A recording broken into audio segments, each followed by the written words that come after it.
Manuela Carmena, jurista, exalcaldesa de Madrid, jueza, exvocal del Consejo General del Poder Judicial, fabricante de muñecas. Muchísimas gracias por venir al diario.es. Presentas un nuevo libro, que creo que es el cuarto. Sí. Imaginar la vida 4 décadas transformando lo público. Defines tu trabajo como de 40 años de transformar lo público, y quería preguntarte ¿cuál es de esa transformación de la que más orgullosa te sientes? Pues mira, yo creo que la que me siento más orgullosa y que fue en cierta manera como el máster donde aprendí fue cuando mis compañeros, jueces y magistrados, me eligieron decana de los Juegos de Madrid. Entonces yo me encontré de pronto con una organización que tenía poca normativa específica y que tenía una trascendencia grandísima, ¿no? Que era facilitar el trabajo de todos los jueces de Madrid, ¿no? Y entonces pues probé muchísimas cosas nuevas, innovamos muchísimo, vi que daba resultado y me sentí como muy contenta de haber aprendido a imaginar otra manera de trabajar lo público. Bueno, en ese momento lo escuchábamos hace unos minutos. Eras de las pocas mujeres que había en la judicatura, que llegaban en este caso al Escorial o a Bilbao como juezas. Y bueno, no sé si te parece que esa serie que se ha hecho sobre vosotras refleja bien bueno, cómo era el trabajo de las mujeres. Yo creo que refleja muy bien lo que eran los despachos laboralistas, ¿no? Que yo creo que, fíjate, yo pienso que eso fue como esa especie de pastilla intelectual que luego te prepara para seguir imaginando, ¿no?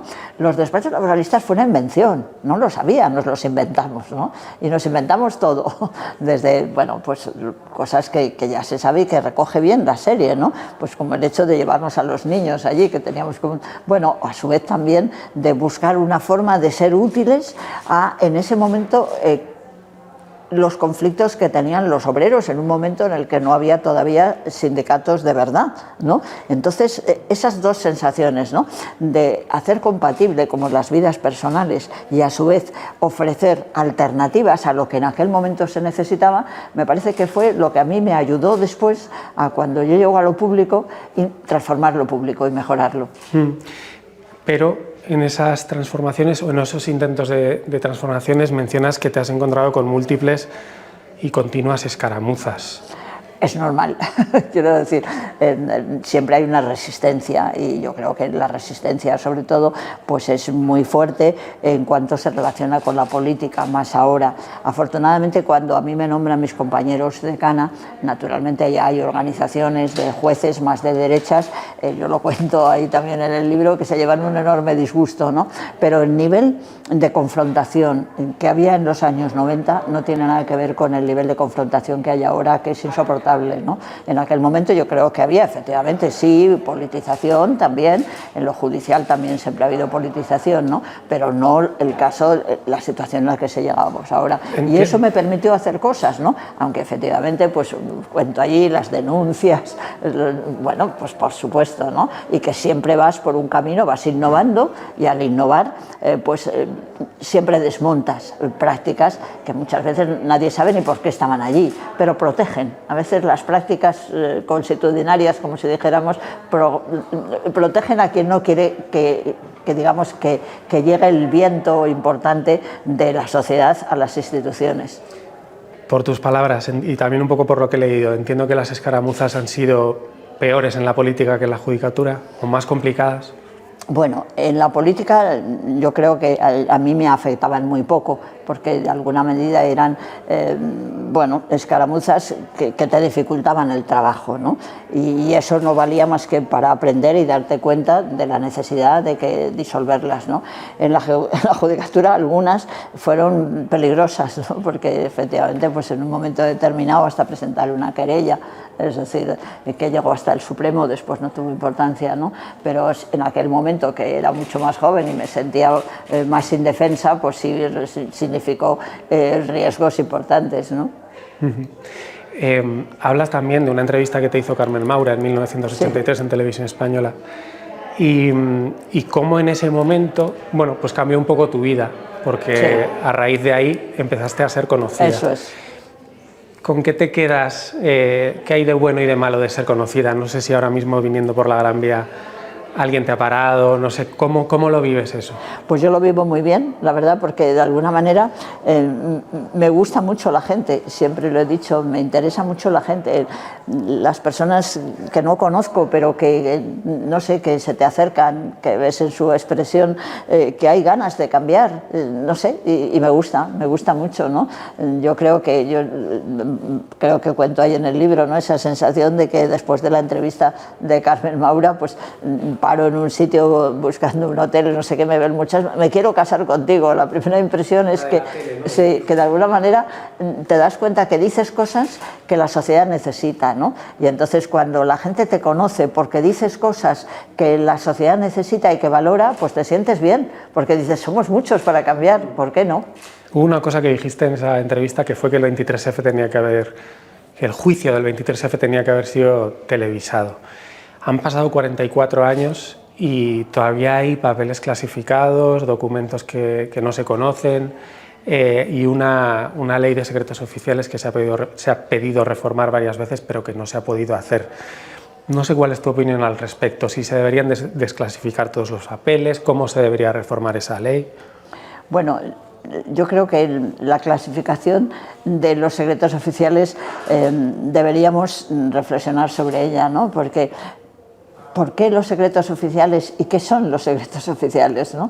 Me parece que si encubren actitudes que no deberían ser lícitas, pues todavía me preocupa más, ¿no? Entonces creo que había que reflexionar sobre ello. Pero bueno, te digo también la verdad que esos grandes cambios en la manera de entender las políticas en el sentido último de la palabra como políticas ya casi de carácter internacional no me preocupa demasiado. Lo que realmente me preocupa es que el servicio público como tal, la capacidad que tenemos todos de generar servicios que nos faciliten la vida, sean a nuestra imagen y semejanza y no tengamos que decir me voy a enfrentar con la administración. Esa palabra que está inmersa en cualquier conversación es un disparate.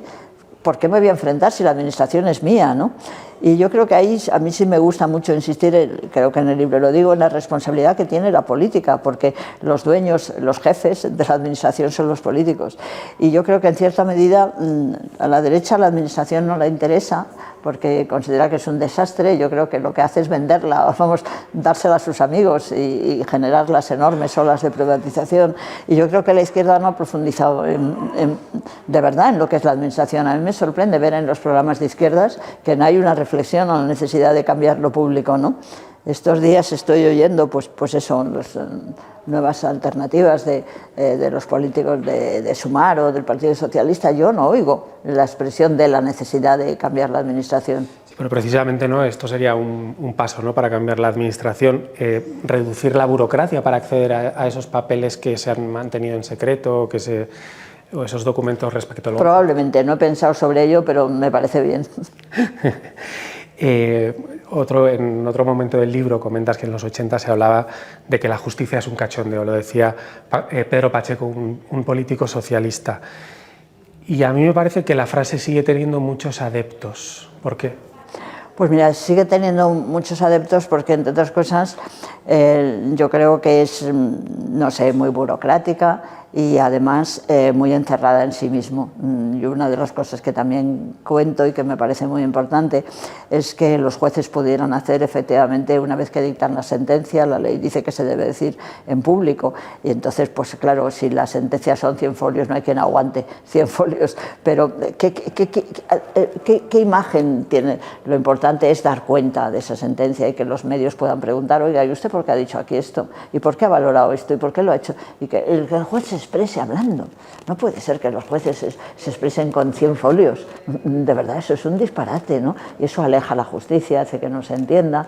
Entonces, aunque es verdad que desde la justicia de los años 80 ahora ha habido cosas que han cambiado, yo creo que hemos sido capaces de cuestionar mucho la corrupción. Yo creo que en eso tenemos que sentirnos orgullosos, porque en un momento en el que casi estaba tan vinculada a lo público que se diferenciaba mal, pues yo creo que eso ha valido para plantear por lo menos una nueva mirada, ¿no? Y la necesidad de que haya diferentes actitudes, pero la justicia ha seguido siendo oscura y digamos, pues incomprensible, ¿no? Porque no puede ser que sean, ya te digo, 100 folios para resolver un problema. No eras una jueza que hacía un párrafo de una página.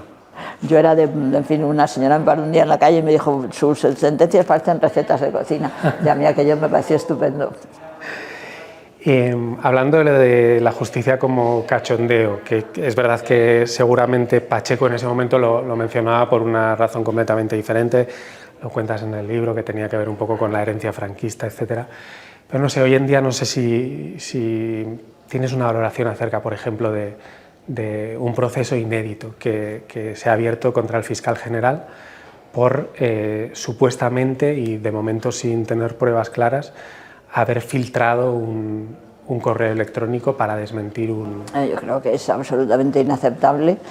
Yo creo que son actuaciones que no son conforme a derecho y que están, yo creo, teñidas de que la enorme confrontación que se está viviendo ahora está haciendo que haya sectores de la justicia que ven la realidad política solamente con unas gafas, con sus gafas de lo que leen, de lo que entienden, de lo que, no sé, es un disparate, pero es que ahora, según lea uno una cosa u otra, tiene una versión de lo que sucede de una u otra manera, por la enorme confrontación. No hay la capacidad de síntesis que tiene que haber entre unos y otros, ¿no? Y eso está produciendo una judicialización de la política verdaderamente venenosa, lo cual es muy peligroso porque luego te das cuenta que, como estamos viendo en Estados Unidos, la defensa contra el autoritarismo de los ejecutivos, una defensa muy importante es la garantía que deben dar los jueces del cumplimiento de los derechos. Y si eso lo tenemos enfermo, pues ya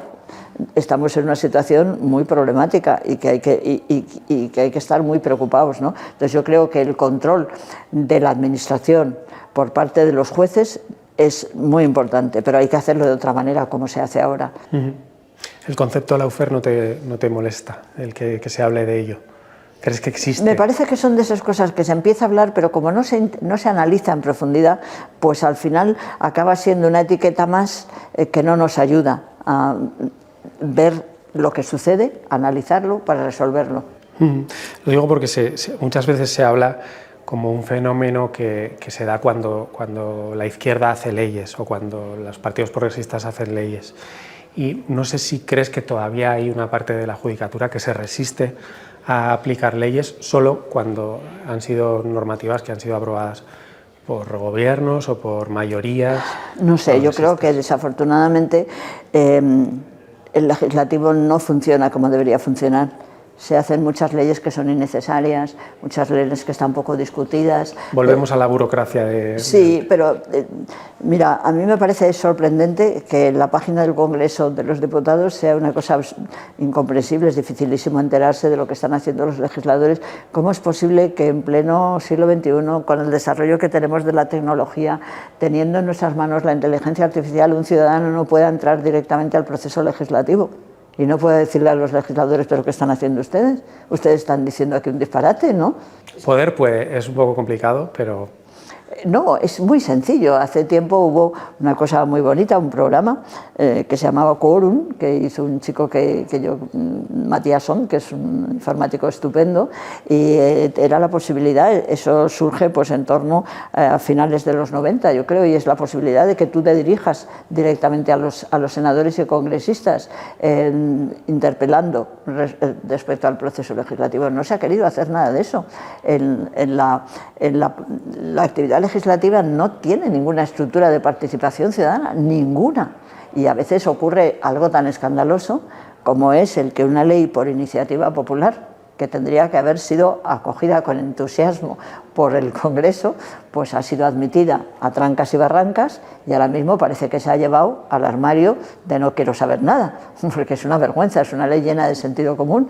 Es incomprensible que tengamos una cantidad enorme de personas extranjeras que por no tener papeles no pueden trabajar, cuando realmente en países como Alemania, independientemente de que estén pendientes del asilo o de la consecución de la residencia, tienen que poder trabajar. Lo que no podemos tener es más de 500.000 de personas que no puedan trabajar, ¿no? Pasa un poco similar con la ILP sobre vivienda, ¿no? Que también se llevó, pero lo llevaron unos partidos, pero tampoco ha tenido no recuerdo. ¿Qué ILP dices? La de... La de vivienda, la que se presentó sobre vale, vivienda. pues eso, te quiero decir, es que son de esas cosas que dices, bueno, son iniciativas populares, pero tienes que, vamos, de aplaudir con las orejas. Si tú eres la representación de la soberanía, si tú estás representando a la ciudadanía, ¿cómo vas a despreciar unas leyes por iniciativa popular? Al contrario, tienes que volcarte en ellas, ¿no?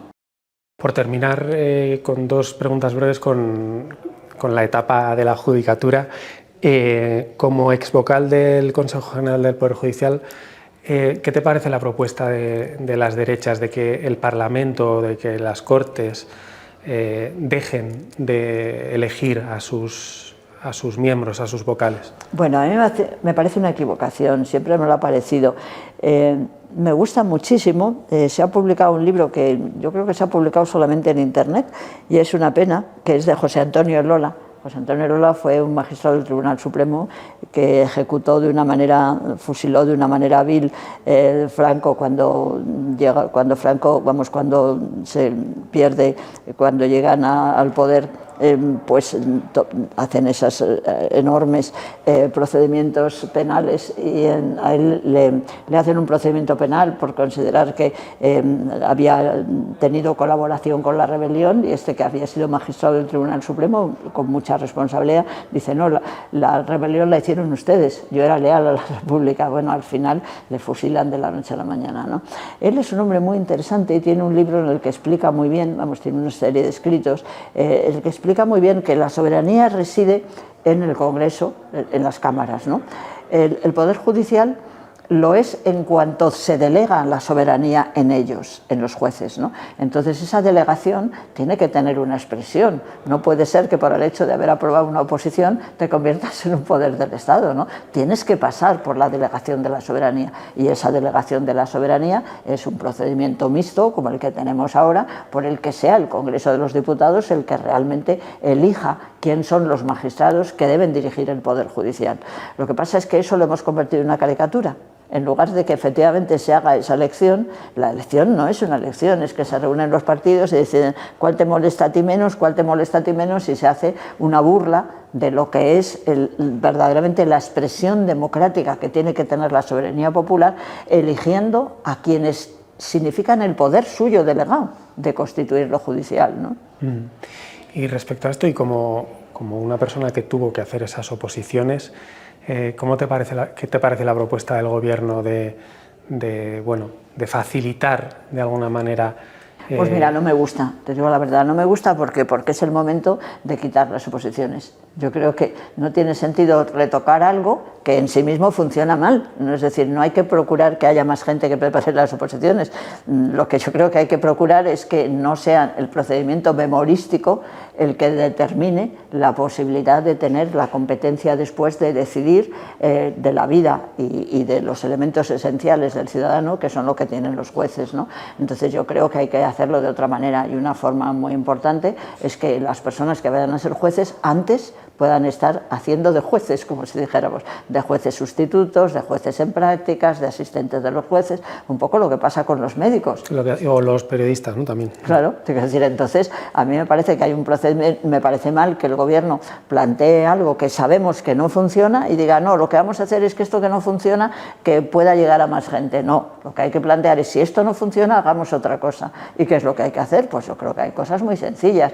En la propuesta de la ley se dice de crear un organismo que prepare esas oposiciones de los jueces, pero si para eso está la universidad, para eso están las universidades. Hagamos una especialidad en determinadas carreras que sea la especialidad judicial, y que haya la gente que durante la universidad pues opte, oye, pues yo quiero ser, yo creo que la Facultad de Derecho debía tener tres grandes digamos alternativas. Una de ellas sería la legislativa, gente que esté preparada para hacer leyes, y luego gente para aplicarlas, es decir, lo judicial. Entonces, es una alternativa de derecho judicial, es una alternativa para que las personas que estén interesadas en convertirse en jueces puedan ya en la universidad tener esa posibilidad. Después es un proceso selectivo, digamos, los que hayan sacado una determinada calificación pasarían directamente a ser como los asistentes de los jueces. Los jueces ahora no tienen a nadie que les ayude, es dramático. Un juez no tiene a nadie ni para que le prepare las cuentas para hacer una sentencia, lo tiene que hacer todo él, y eso es ridículo y viene de muy antiguo, cuando la corrupción y toda una serie de cosas, ¿no? Pero ahora, ¿dónde estamos? Hace falta ese tipo de personaje, un asistente de los jueces, ¿no? Pues los asistentes de los jueces pueden ser el principio de una carrera de ir aprendiendo la actividad judicial y después de 3 o 4 años haciendo esas prácticas ya llevar a cabo la selección y ver los que pueden seguir siendo jueces o los que es mejor que dediquen todos esos conocimientos jurídicos a alguna otra profesión. Cambiamos a la política. En 1982 te lo ofrecieron por primera vez, fue Barrio Nuevo, y dijiste que no. ¿Por qué dijiste que sí la segunda vez?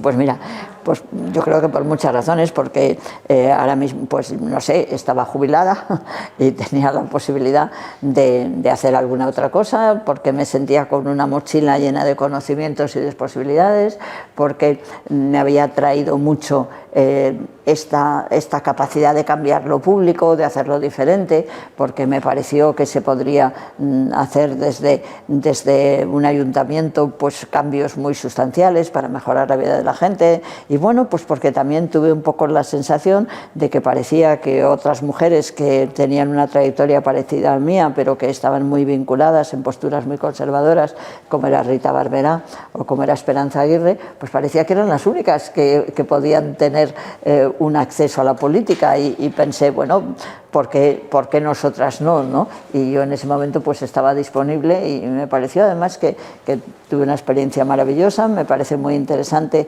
que lleguen a la política personas ya con las carreras muy concluidas, sin tener ningún interés en tener una carrera política, sino profesional y con mucho conocimiento, con mucha capacidad de gestión, y bueno, pues me parece que ese perfil es bueno, y esa fue mi experiencia, ¿no?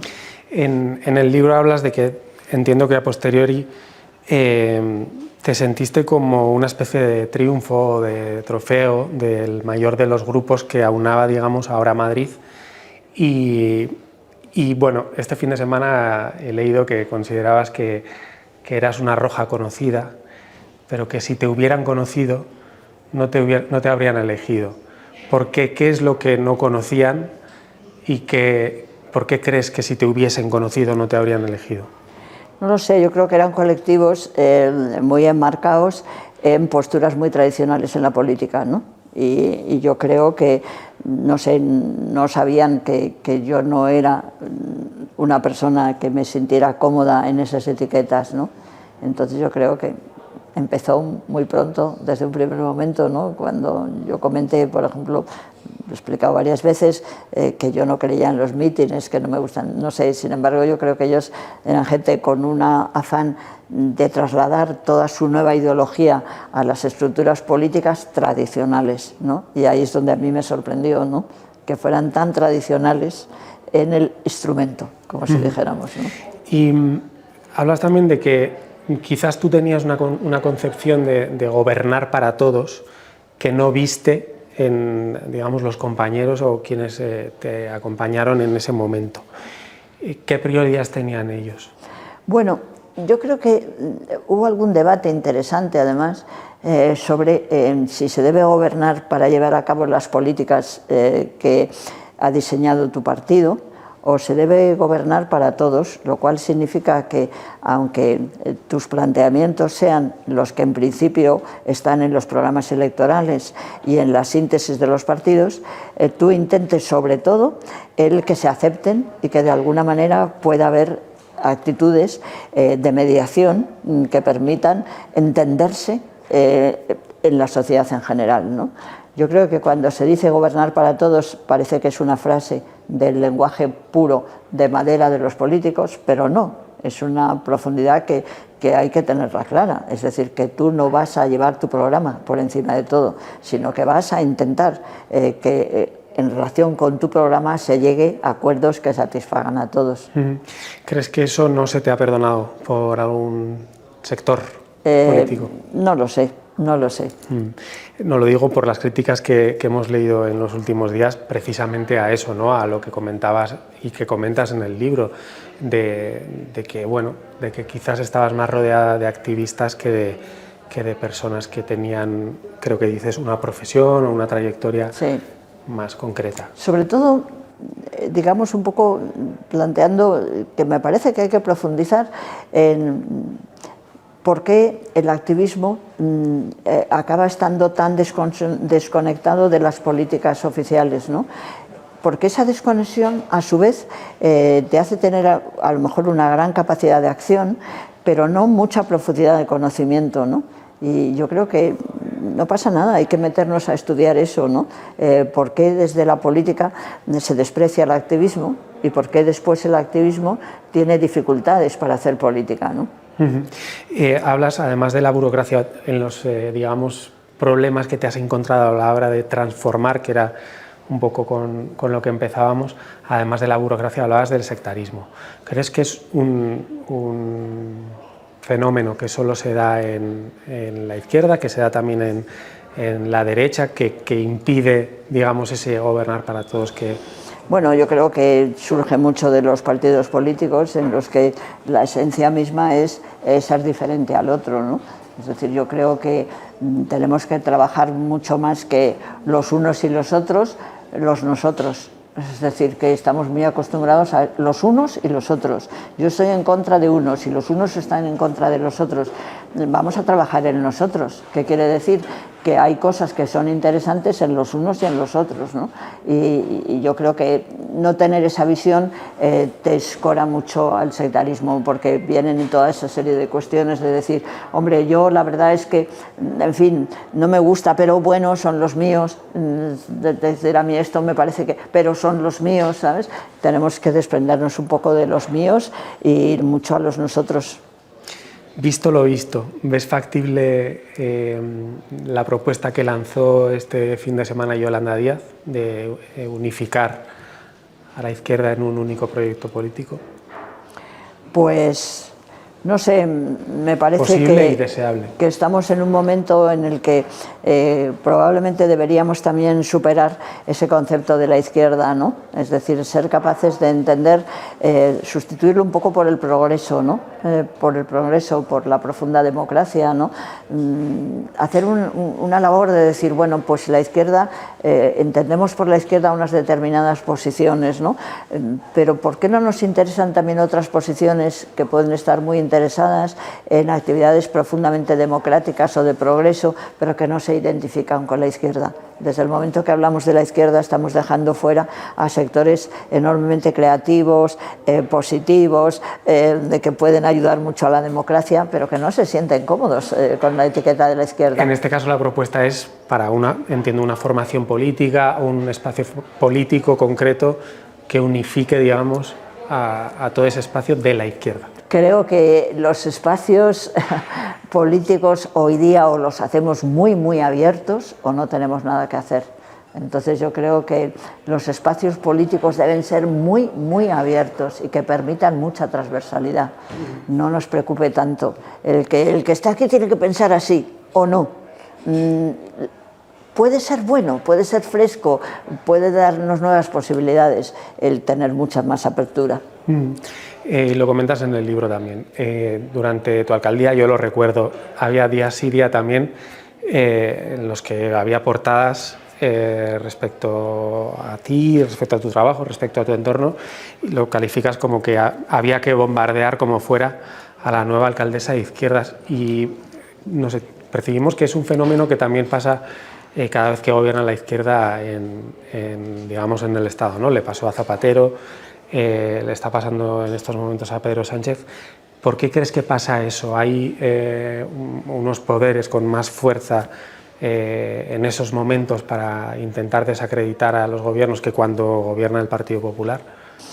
Bueno, yo creo que normalmente es verdad que el conservadurismo tiene una capacidad de acción muy fuerte en la medida que tiene muy consolidado poderes, sobre todo dentro de los medios y digamos de los recursos económicos, que hace que en cuanto pueden observar que pueden ponerse en riesgo sus propios fundamentos, tiene gran capacidad de combatirlos, ¿no? Y la izquierda los tiene menos y sobre todo yo creo que por definición es muchísimo más fácil conservar que innovar. Y entonces la capacidad de la izquierda, o el progreso, como lo queramos llamar, es innovar. La capacidad de la derecha es conservar. Y entonces en esa medida es desigual el enfrentamiento. En el amor a lo público que mencionas varias veces también, bueno, llama la atención, ¿no?, que donde estamos, que en Madrid, que en la Comunidad de Madrid, tantos de nuestros vecinos apoyen proyectos políticos que están en contra de lo público, que abiertamente hablan de las privatizaciones, que las ejecutan, que recortan en sanidad, que recortan en educación pública. ¿Cómo crees que se ha llegado hasta aquí? A que tantos vecinos, a que tantos madrileños respalden posiciones como esa, y no sé si crees que se debe hacer algún tipo de autocrítica por parte de la izquierda al respecto. Bueno, yo en eso tiene más que ver con otras reflexiones que hice en el libro anterior, ¿no? En el sentido de entender que yo creo que los procesos electorales por sí mismos tenemos que cuestionarlos, ¿no? Yo creo que tenemos un modelo de democracia muy antiguo. La democracia hay que modernizarla, y entonces yo creo que nos tenemos que empezar a plantear que se voten programas, es decir, que se voten no partidos, sino a lo mejor programas. Entonces eso puede resultar muy llamativo, pero ¿por qué no pensar en que se puedan votar programas en elecciones, es decir, como auténticas actuaciones de referéndum en la que estén partidos de derechas y de izquierdas coincidiendo en programas, ¿no? Es decir, ¿no estará un poco condicionado el voto de quién apoya esos programas? ¿No estará condicionado el voto a quién apoya esos programas? Ese es el gran drama. Es decir, tenemos que entrar en el fondo. Es decir, ¿qué pasaría, por ejemplo? Mira, yo creo que aquí lo que sucede es que la derecha no cree en la administración. No cree en la administración. Nunca ha intentado la derecha cambiarla. ¿Pero qué hizo? Entregarla a las empresas privadas, ¿no?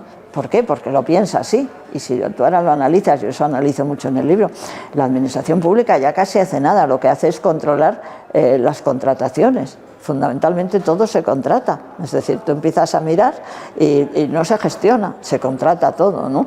Entonces, esa es la actitud de la derecha. ¿Cuál ha sido la actitud de la izquierda en relación con la administración? Pues desorientación. Es decir, sí, hablar mucho de lo público, pero luego no plantear cómo hacer alternativas de gestión pública muy diferentes, ¿no? Entonces, bueno, en eso ¿qué pasa? Que cuando el ciudadano vota, no sabe muy bien lo que vota, ¿no? No sabe realmente qué significa su voto. No sabe lo que significa su voto, ¿no?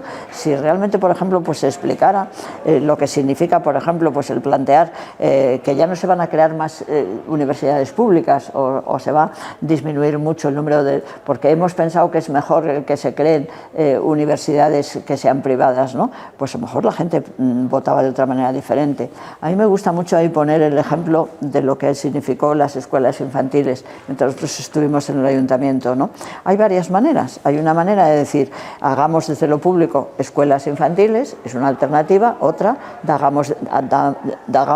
demos subvenciones a los familiares para que quien no puedan pagar las escuelas infantiles privadas, pues tengan esa compensación. Nosotros optamos por hacer las escuelas públicas, pero ¿cómo hicimos las escuelas públicas? Buscando a pequeñas cooperativas que no tuvieran un interés específico en el lucro, ¿no?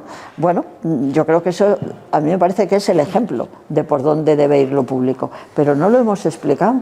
La gente cuando vota no sabe eso. Si tú, por ejemplo, votaras, ¿usted qué quiere?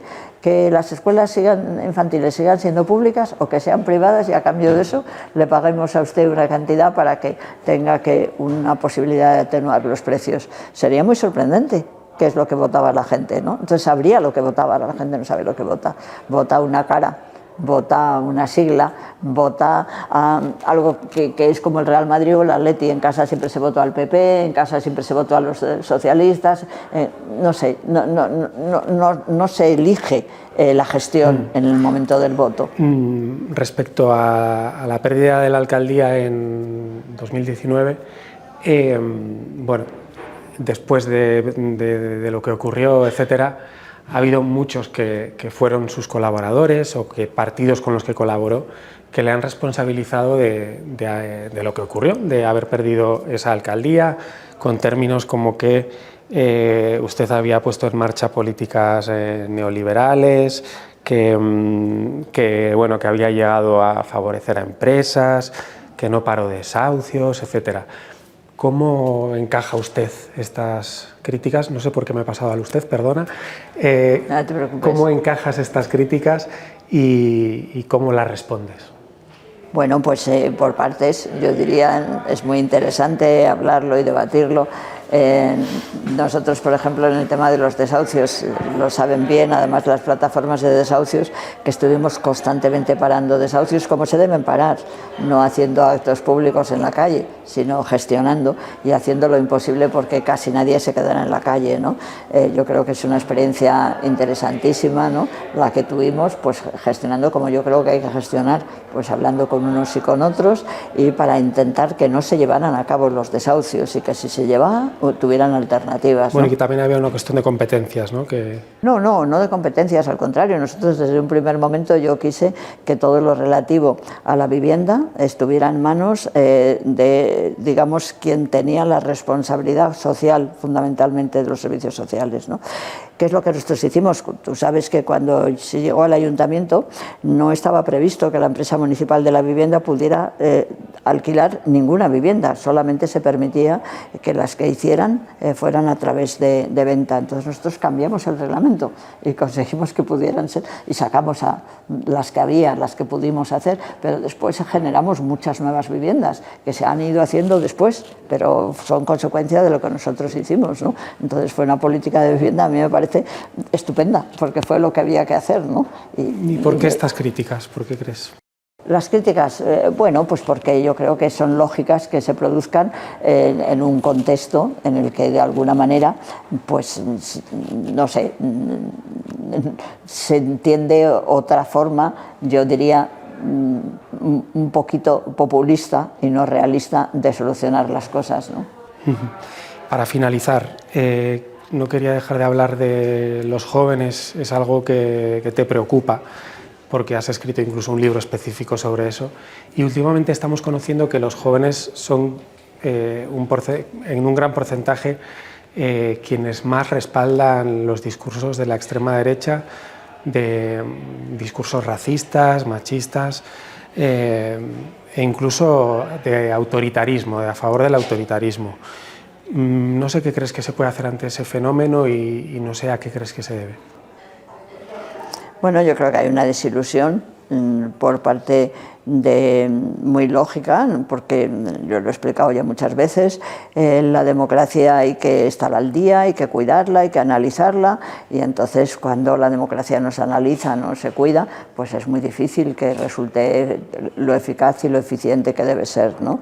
Entonces yo creo que ahora el discurso político es tan pobre, es tan absolutamente poco atractivo, que no me extraña que los jóvenes se decepcionen de la democracia, ¿no?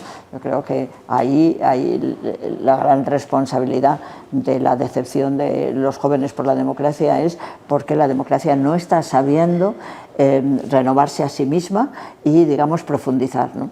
Yo por eso, sabes, que insisto mucho en que se haga una participación ciudadana por sorteo. Me parece que sería imprescindible que sistemáticamente se estuvieran haciendo sorteos para que gente de todo tipo diga qué es lo que le parece, lo que se hace en el Congreso de los Diputados, lo que se hace en el Senado, lo que se hace en los ayuntamientos, lo que se hace en las comunidades, ¿no? Es decir, la manera de mejorar la democracia es más democracia, más actualización, más, no sé, no tiene sentido. La democracia ahora mismo parece que lo que se centra es en los discursos absolutamente ridículos y que son casi, yo diría, no sé, de la comedia, ¿no?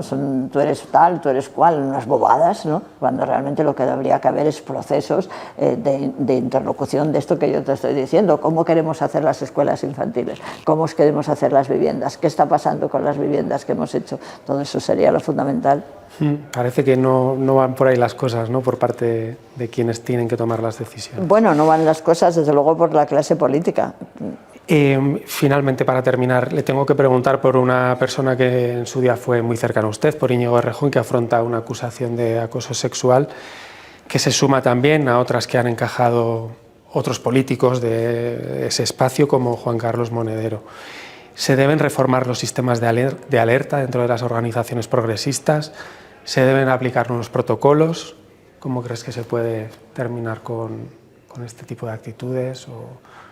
Pues yo creo que ahí lo fundamental es plantear que la vida personal tiene que tener coherencia con la vida pública y con, digamos, la representación que de una manera indirecta o directa se asume, ¿no?